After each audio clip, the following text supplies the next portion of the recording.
Hi, beautiful people. How are ya? I'm Dr. Pammy Jean. I hope you're having a great day.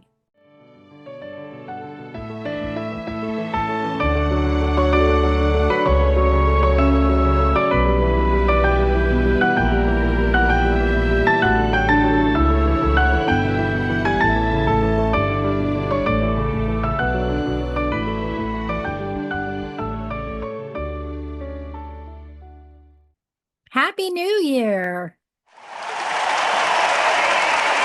Our topic today has me questioning everything I thought I knew about statin use.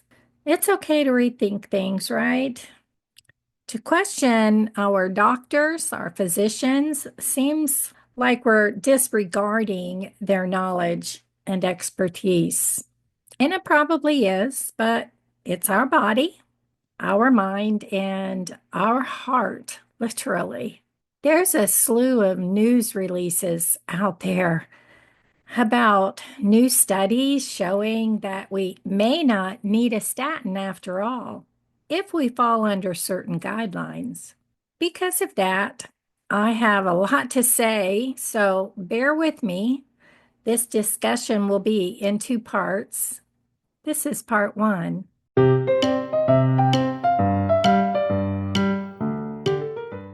I've been on statin medication or cholesterol lowering medication for probably 20 years. Yeah, it's kept my LDL low, but at what cost?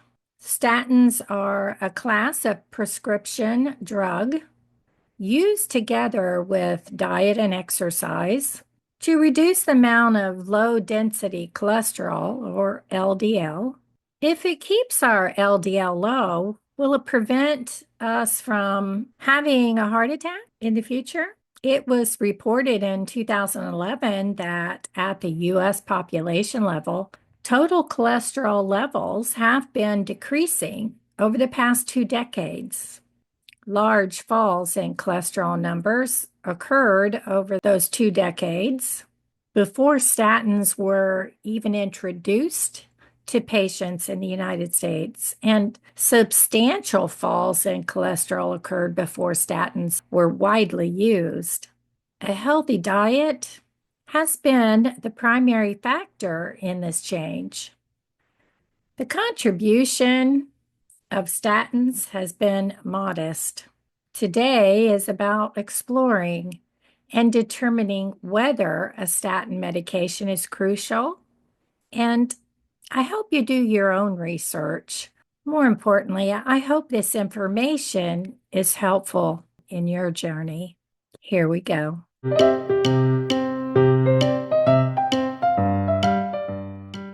cholesterol is important. We need cholesterol to do specific important jobs in our body. It's a type of fat, and it makes hormones, vitamin D, and bile acids that help us digest food in our intestines. I got to stop there for a second. Hormones, vitamin D. I'm now diagnosed with osteopenia, and osteoporosis does not run in my family. We have strong bones. And bile acids, well, I have GERD, something I never, ever thought I would have.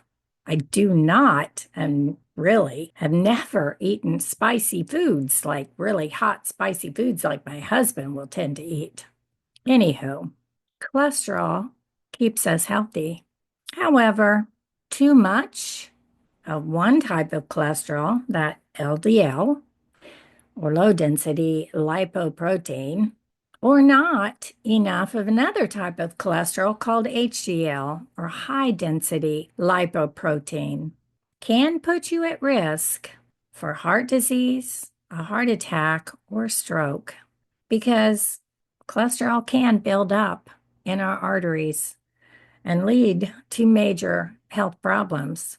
And then there are also triglycerides, which are fats that can contribute to arterial buildup, along with high LDL and low HDL. Some people do have genetically elevated levels of LDL called familial hyperlipidemia, but even moderate levels are troublesome if you're at risk of having a heart attack or a stroke.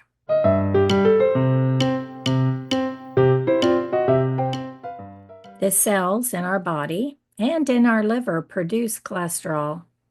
Once the body produces cholesterol, our liver packages it and it flows through our blood. This is a normal, healthy substance in the right amount. About 75% of our blood cholesterol is produced in our liver and other cells in the liver. Every time we eat, nutrients are processed and stored. It's during this process that the liver makes cholesterol. So 100% of our cholesterol comes from the building blocks in our diet. Cholesterol at 20% and sugars and fats at 80%. Proteins called lipoproteins help cholesterol circulate in our blood. Statins block an enzyme that the liver needs to make cholesterol.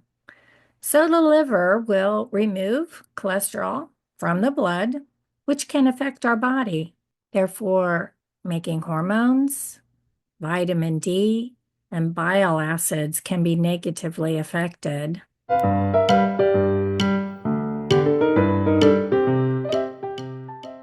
Doctors first prescribed statins in the late 1980s and exponentially in the late 1990s to now reaching approximately 14% of the US and UK adults. Apparently, millions of people taking statin meds may not even need them. And there are potentially millions more who would benefit from taking a statin who aren't taking them. According to a 2015 study, researchers stated that, quote, the role of blood cholesterol levels in coronary heart disease and the true effect of cholesterol-lowering statin drugs are debatable. Wow, that was in 2015. In 2023, the American Heart Association, the AHA, developed the predicting risk of cardiovascular disease events equations, or PREVENT, to estimate the 10-year risk of atherosclerotic cardiovascular disease. As an update to the 2013 pooled cohort equations, so the AHA took the PREVENT equations from contemporary cohorts and removed race and added variables for kidney function and statin use. Researchers stated that the use of PREVENT greatly reduced the number of people eligible for statins, but also there were people who were eligible to take statins, as I mentioned earlier, who weren't using them. As a side note, if PREVENT is implemented and our physicians adopt it, then we may see a change in how they prescribe statins. The PREVENT test is available online, and so I took it. These are my results. I'm at a low risk, 3% of coronary heart disease. I have a 1.9% risk of atherosclerotic cardiovascular disease, and I have a 1.9% risk, also low, of heart failure. So, based on my numbers on the PREVENT equation, I would fall in the category of a person who doesn't need them. I put the link to this PREVENT equation in the description section for you if you'd like to take it. Researchers stated, quote, the app, that equation, should be used by patients for primary prevention. In other words, those without atherosclerotic cardiovascular disease or heart failure currently, and only for people who haven't had those issues. If you're at a 7.5% risk of any of those events, perhaps talking to your doctor. about statin use might help you, or a cholesterol-lowering medication. They are out there that don't contain a statin. And I think this should always be a discussion between you and your physician. I was in my early 40s when my doctor prescribed them, so I've been on them for a long time.